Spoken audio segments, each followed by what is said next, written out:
So I was presenting on competition math, and my advisor is Mr. Armand. So what is competition math? Well, competition math are logic-based problems that focus more on strategy and application of reasoning rather than simple memorization. And as the name suggests, it's tested in math competitions. And it's different from regular math in the sense that in regular math, you always have a sort of sense of the approach that you're going to take. You always have a formula in mind that you're going to apply and plug in numbers to. In competition math, it's nothing like that at all. You have to figure out your own approach. You have to figure out what formula to apply or even make it yourself. And the second difference is that the numbers aren't going to be anywhere as nice. In normal school, we try to keep it nice, like whole numbers. In competition math, it can be whatever. It can be as ugly as it can get, like radical 58. That was one of the answers I got for my practice problems. That's a nasty number, but that exists. So here's an example of the biggest math competition of the year. This is the AMC, or the American Mathematics Competition. And if you do well on this, you go to yet another test. And if you do well on that, you keep advancing, keep taking more tests. All the way until you reach the American Mathematics Olympiad. And if you do well there, well, you compete around the world against countries like England, India, China, all the big names. But it all starts here, basic competition math. So why am I doing it? Well, it's because this isn't commonly taught in schools.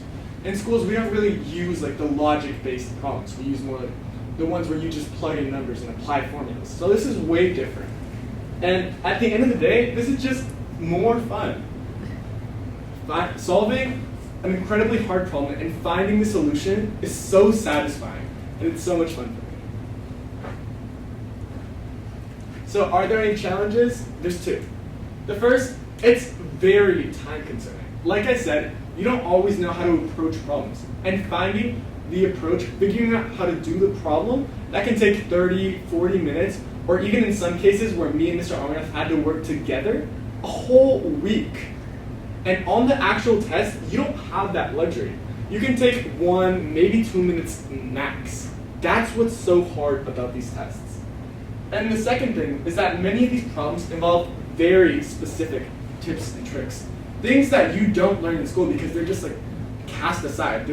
It's not they're not as important. But in competition math, you need to know all of them. You need to know so much.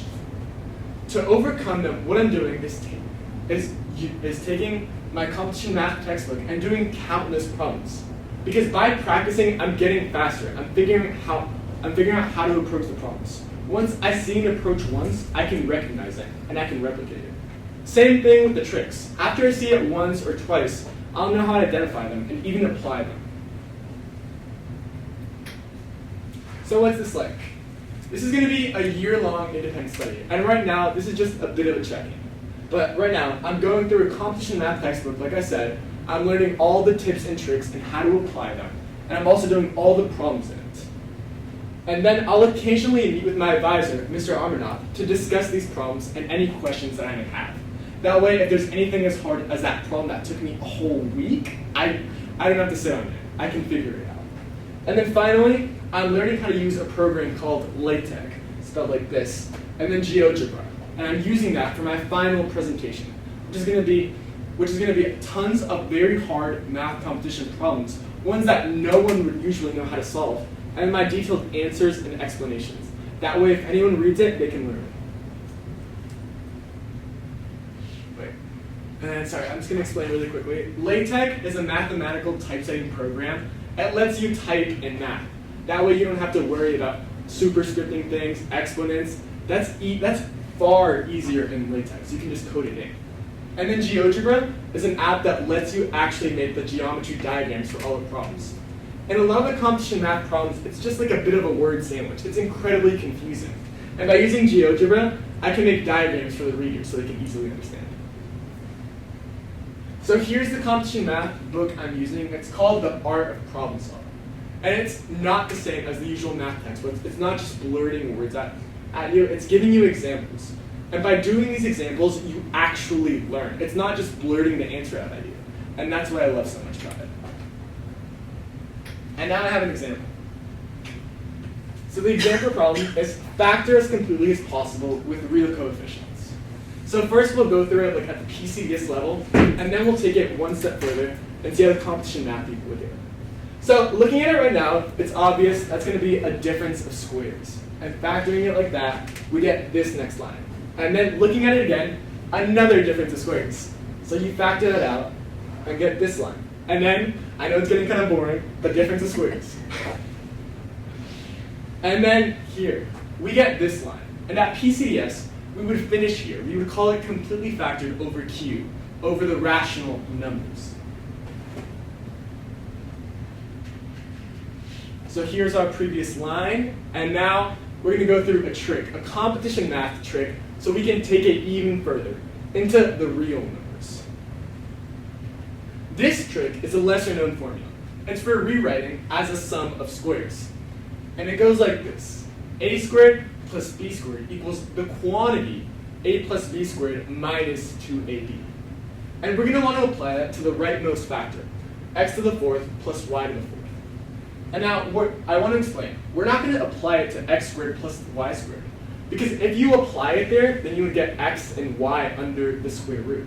And that would be leaving the real coefficient, so we can't do that at all. So after applying that, we get this line. And this might be a little bit harder to recognize, but this is yet another difference of squares. And after you factor it, using a difference of squares, we get the final answer. This is completely factored over the real numbers, and this is where competition math leaves it. Much farther than we would leave it here at school. Any questions? Well, first of all, let's congratulate you. Questions? Yeah, Gracie. Have you competed in any competitions? I have, but the results haven't come out yet, so I'm praying I do well. Yeah? In the textbook, do they spell out the tips and tricks, or are you figuring them out for They spell yourself out as you some go? of them, Okay. and then they also give you examples, like example problems, and you have to figure it out yourself. Gotcha. You have to prove that it's true. And then, are you part of the math club here, where we do competitions Yeah, I in think school? pretty regularly. And are you able to share some tips and tricks, like in the math club? Yeah, and I share definitely them am. around? It's, Okay, good. it's really helpful for everyone, and it's really nice to be able to show whatever. Yeah. Awesome. It's like, How long have you loved math? Mm-hmm. how long have I loved math? Well, when I was little, I absolutely hated math. And then my mom took me to the bank, and she showed me like a stack of pennies. And when I was counting it and like realizing I could actually do it, it wasn't as hard as everyone was saying. I started to love it. So like 4 years old. That's awesome. Any Anyone questions? else? Nice Okay, job. thank you. Yeah. Good job.